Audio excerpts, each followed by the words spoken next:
Hi friends, home bound cinema just ఇందాకే చూసిన తర్వాత ఈ స్టోరీ మొత్తం వచ్చేసి ఒక ఇద్దరు ఫ్రెండ్స్, ఒక ముస్లిం అతను, ఒక ఎస్సీ క్యాస్ట్ ఉన్న ఒక అబ్బాయి. వాళ్ళిద్దరూ పోలీస్ కావాలని చెప్పేసి వాళ్ళు పోలీస్కి అప్లై చేస్తారు. పోలీస్కి అప్లై చేసిన తర్వాత వాళ్ళిద్దరు ఫ్రెండ్స్లో ఎస్సీ పర్సన్కి, చందన్కి మాత్రమే పోలీస్ ఏమంటారు రిజల్ట్లో అతనికి రిజల్ట్ వస్తుంది. అఫ్కోర్స్ జాబ్ రాదు, బట్ రిజల్ట్లో అతని పేరు వస్తుంది. షోయబ్ ఎవరైతే ఉన్నారో అతనికి ఇంకా రాదనమాట. రాకపోయేసరికి అతను ఏదో పనిలో జాయిన్ అవుతారు.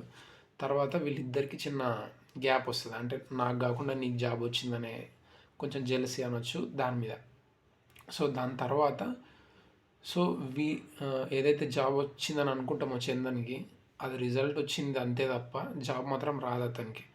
సో వీళ్ళిద్దరి లైఫ్స్ ఒక ఒక రూట్ తీసుకుంటే అక్కడి నుంచి, అంటే వాళ్ళిద్దరూ సూరత్కి వెళ్ళి వర్క్ ఫస్ట్ చందన్ వెళ్తాడు. తర్వాత వీళ్ళిద్దరు మీట్ అయ్యి చందన్తో పాటు వర్క్ చేసుకుంటూ ఉంటాడు. అదే టైంలో లాక్డౌన్ వస్తుంది. లాక్డౌన్ వచ్చిన తర్వాత ఇంకా ఏమైంది, వాళ్ళ సిచ్యువేషన్స్ ఎట్లా ఎంత అంటే ఆల్రెడీ వాళ్ళు దరిద్రంలో ఉన్నారు, చెప్పాలంటే వెరీ బ్యాడ్ సిచ్యువేషన్లో ఉన్నారు. మళ్ళీ ఆ కరోనా వచ్చేసి వాళ్ళని ఇంకెంత సఫర్ చేసింది. ఫైనల్గా వాళ్ళిద్దరు ఎట్లా ఎండ్ అయ్యారు, సినిమా మొత్తం ఎట్లా ఫినిష్ అయిందనే చెప్పే ఈ స్టోరీ అనమాట. హోమ్ బౌండ్ అనే సినిమా చాలా క్వశ్చన్స్ రేజ్ చేస్తుంది. లైక్ ఇప్పుడు నిజంగా ఉన్న రియాలిటీ, అంటే ఇప్పుడు మనం ఏదో హ్యాపీగా ఉన్నామని అనుకుంటాం, కానీ చాలా క్వశ్చన్స్ రేజ్ చేస్తుంది సినిమా. అందులో ముఖ్యంగా కాస్ట్కి సంబంధించి డిస్క్రిమినేషన్. అంటే ఎదుటోళ్ళు ఒక అంటే అందరూ హిందువులో ఉన్నప్పుడు, ఫర్ ఎగ్జాంపుల్ ఇందులో ఒక సీన్ ఉంటుంది. క్రికెట్ మ్యాచ్ జరుగుతుంటుంది ఇండియా పాకిస్తాన్ మధ్య. ఈ షోయబ్ ఎవరైతే ఉన్నారో అతను ముస్లిం అతను. సో అతని మీద కామెంట్ చేస్తుంటారు. అంటే అతను ఎందుకు డల్గా ఉన్నాడని అంటే, అప్పుడు వీళ్ళందరూ చెప్తూ ఉంటారు అనమాట, వాళ్ళ టీం ఓడిపోయింది కదా అని చెప్పేసి. అక్కడ అతను చాలా అప్సెట్ అవుతాడు. అట్లా చాలా సీన్స్ ఉంటాయి. షోయబ్కి సంబంధించి చాలా సీన్స్ ఉంటాయి. అండ్ చందన్కి సంబంధించి కాస్ట్కి సంబంధించి అతన్ని ఎంత సఫర్ అవుతాడు. అండ్ చాలా వెరీ బ్రెత్ టేకింగ్ మూమెంట్స్ ఉంటాయి ఈ సినిమాలో. అంటే వాళ్ళ ఫ్యామిలీస్ కానీ, అంటే మనం కొంచెం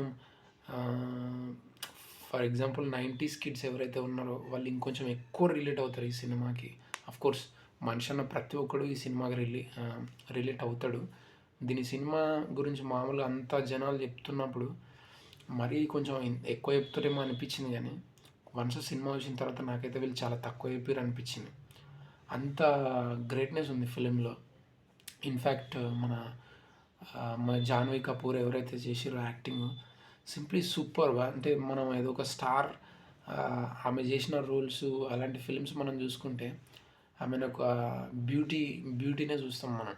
ఈ సినిమాలో ఆమె బెస్ట్ పర్ఫార్మెన్స్ ఇచ్చింది. అండ్ ఎవ్రీ యాక్టర్ కూడా వాళ్ళకి సంబంధించి వాళ్ళు బయట, ఇన్ఫ్యాక్ట్ వాళ్ళ పేరెంట్స్ క్యారెక్టర్స్ ఏవైతే ఉన్నాయో అవన్నీ కూడా చాలా యూనిక్గా ఉన్నాయి. అంటే వాళ్ళు ఏదో నిజంగా యాక్టింగ్ చేసినట్లేదు, వాళ్ళు నిజంగా ఏదో స్టోరీ జరిగింది అన్న విధంగానే ఉంటుంది cinema. And take away points అంటే చాలా క్వశ్చన్సే. నిజంగా ఒక అన్ఎంప్లాయ్మెంట్ ఏ లెవెల్లో ఉంది ఇండియాలో, అండ్ దాని మీద అండ్ డిస్క్రిమినేషన్ ఇంకా జరుగుతుందంటే అసలు నమ్మబుద్ధి కావట్లేదు నాకైతే. బట్ డెఫినెట్గా ఉంది డిస్క్రిమినేషన్, బట్ ఆ లెవెల్లో ఉందా లేదా అనేది మాత్రం I have my doubts about it. But cinema మాత్రం సింప్లీ సూపర్. బట్ ఎండింగ్ మాత్రం కొంచెం పాజిటివ్గానే ఇచ్చిర్రు, కానీ కోర్స్ ఇది కొంచెం బేస్డ్ ఆన్ రియల్ స్టోరీ అంట, అది కూడా నాకు ఇందాకే తెలిసింది. But I'm glad I watch this film. హిందీలో అవైలబుల్ ఉంది, విత్ సబ్టైటిల్స్తో ఉన్నాయి. చాలా బాగుంది సినిమా. ఇలాంటి సినిమా మాత్రం మిస్ అవ్వద్దు guys. We must watch this film to understand better. So అది. And thank you for watching. Subscribe అయితే చేసుకోండి, ఎందుకంటే నెక్స్ట్ ఇంకా ఫిలిం రివ్యూస్ అవ్వచ్చు. రివ్యూ అని చెప్పడం నాకు ఇష్టం లేదు, బట్ ఒపీనియన్ అని చెప్పొచ్చు. సో లైక్ చేసి ఇంకా బాగుంటుంది. And thank you so much for watching this. Thank you.